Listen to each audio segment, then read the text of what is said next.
தீ விபத்து. அப்போ தாமஸ் ஆல்வா எடிசனுக்கு வயசு 67. இன்சூரன்ஸ்ல கவர் பண்ண முடியாத அளவுக்கு இழப்பு. அப்ப எவ்வளவு பெரிய ஃபயர்னு யோசிச்சு பார்த்துக்கோங்க. அந்த தீ அணைவதற்கு முன்னமே ஒரு செக் $750,000 ஹென்ரி ஃபோர்டு வந்து தாமஸ் எடிசன் கிட்ட கொடுக்குறாங்க. ஆல்மோஸ்ட் 6 கோடி ரூபாய் மதிப்பு.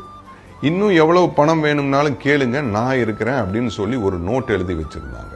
தன்னுடைய கம்பெனியில தனக்கு கீழே வேலை செய்யற சக மனுஷனோட முயற்சியை மதிச்சு நம்மளை விட பெரிய ஆளா வந்துருவானோ அப்படிங்கிற பொறாமை எண்ணம் இல்லாம, குரூர புத்தி இல்லாம சக மனுஷனை ஊக்குவிச்சதுல ஒரு அற்புதமான நட்பையும் உருவாக்கினாரு எடிசன். கூர்மையான அறிவு முதலில் எதை தெரியுமா தருகிறது?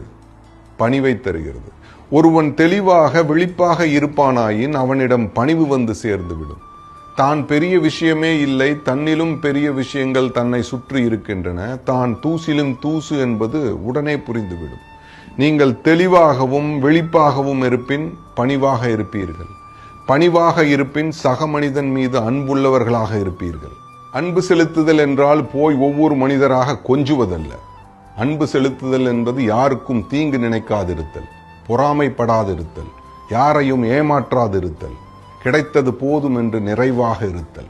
இந்த பதிவிலிருந்து நமக்கு கிடைக்கக்கூடிய மாரல், எனக்கு உலகம் உதவிற்று, நான் உலகத்துக்கு உதவுவேன். உலகம் என்பது மண்ணும் மலையுமா?